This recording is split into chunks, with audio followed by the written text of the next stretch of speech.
I know Luffy's the main character, but did Sanji just do a feat? Did he literally just do a feat that none of the other Straw Hats have managed to do just yet? And that is to attack one of the commanders of a Yonko without being noticed in front of everybody. Get the fuck out of here.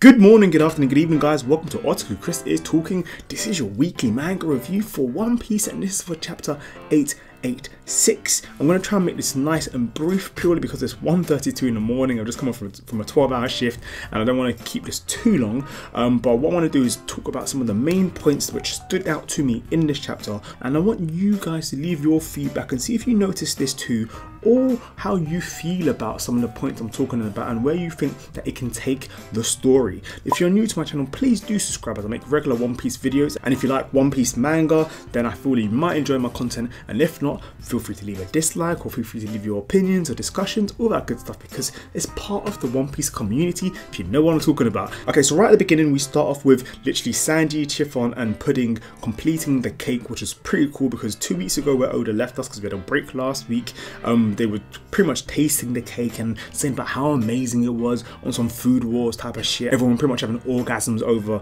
Sanji's cream and stuff. Oh, Sanji's cream. But that was pretty much where it left us last time, and we pretty much knew that they were ready to go towards Big Mom. Now this chapter is pretty much them leaving and facing Commander Oven face to face, and it's pretty cool because Sanji actually covered his face and he was like, okay cool, his main objective is to get to the Sunny and literally get the cake to Big Mom so they can get the fuck out of there, and that's his main goal, which was really crazy because at that point Oven notices Chiffon, and even though he leaves Pudding to kind of do her own thing, he then says to Chiffon, look bitch, I don't think I forgot a couple hours ago, maybe a couple weeks to a couple of them people who are reading the manga, but it was only a couple hours ago that you tried to take down Big Mom with your Butter's husband and your ugly child, which he probably didn't say that, but I know he was thinking it.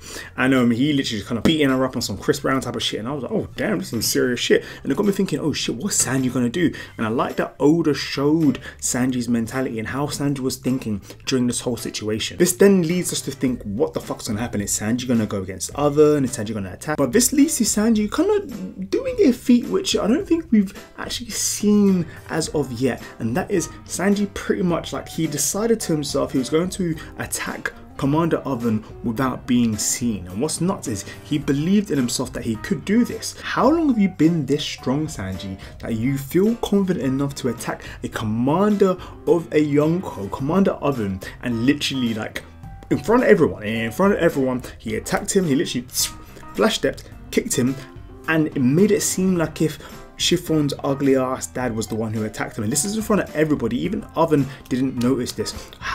What level is Sanji's fucking haki at? I've read this chapter 2 or 3 times now and literally no one noticed this, no one at all. So this shows that Sanji is able to literally go at some crazy speed, and now it's got me thinking, who's faster, Sanji or Zoro? This is the kind of question I want you guys to talk about because we haven't really seen Sanji at his best. The last time we saw Sanji actually go in Skeng, or we noticed how strong Sanji's haki was when Nami was in his body on Punk Hazard, and like literally Nami would have died if it wasn't for Sanji's body. And then straight after that we see Sanji went and fought loads of the bad guys afterwards, and it's kind of like, oh shit, like you was never really at full strength. So now I'm thinking, how strong is Sanji at full strength if he's confidently going against a commander? And I'm liking this because it shows a nice bit of characterization and a power up, or maybe just an acknowledgement of how powerful Sanji is, especially as this is the year of Sanji, what was the year of Sanji. And yeah, so that was one of the points which I wanted to talk about. During the same part here we get some interaction between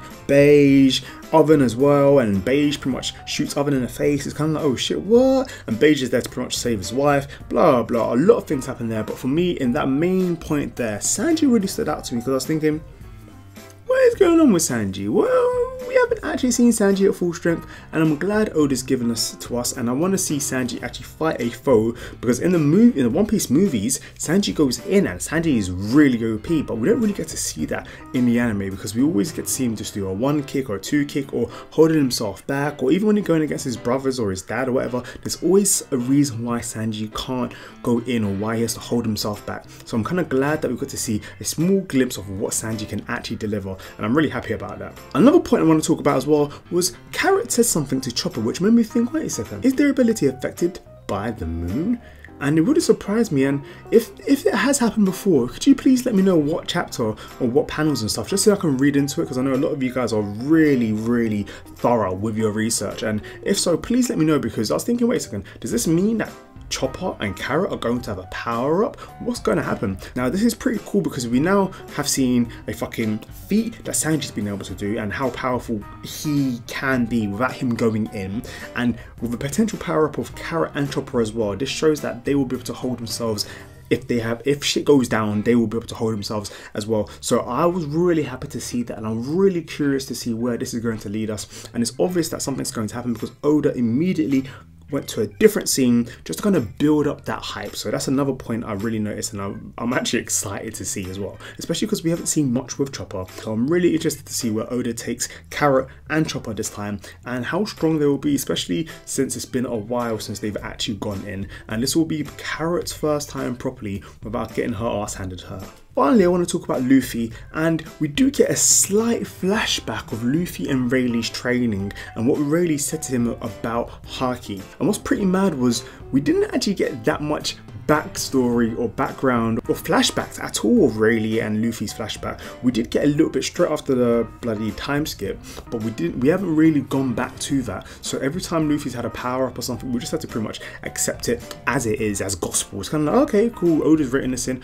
okay, cool. But I like that we had this nice flashback with Rayleigh, because Rayleigh was technically the next strongest person in the One Piece world, because Goldie Roger's dead. He had mastered his Haki at a crazy level. He's able to go against Kizaru, whose ability was to go at the speed of light, and he was able to keep up with him with a guy who go at the speed of light, which shows that his observational Haki could catch up with somebody whose fucking devil fruit was the fucking speed of light. And I'm glad that it showed us this, because it shows that now Luffy has potential to also get that level of foresight that Katakuri has, and this will definitely allow him to be able to go against Katakuri.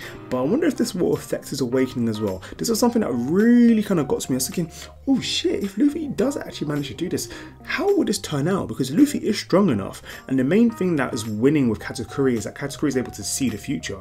If Luffy's able to counter that as well, where would this go? I'm really intrigued by this. I actually really like this chapter because it focused a lot on build up, setup, and the future of One Piece, and where this could take us, from Sanji's ability to Carrot and Chopper, and Luffy's new ability with his potential power up of foresight, or where this could take him, or maybe an awakening, who knows. But they definitely went into a nice bit of information about Haki, and it's been a while because our boy Luffy needs to power up, and I can't fucking wait. What was your favorite part of this chapter, and what do you think their power-ups are going to be? Do you think that Carrot and Chopper are going to have some crazy power-up, or do you think they're going to be able to control it? How do you think the moon's going to affect them? And if they have shown this before in One Piece, please let me know in what chapters that happened. But just so then I'm gonna have a reread, because One Piece has been going on for a long time and I don't remember every single little thing, but I know you guys will be ready to tell me what I forgot. Anyways, I'm gonna go to sleep now, because fucking hell, I've just had a really long day at work and I don't want to keep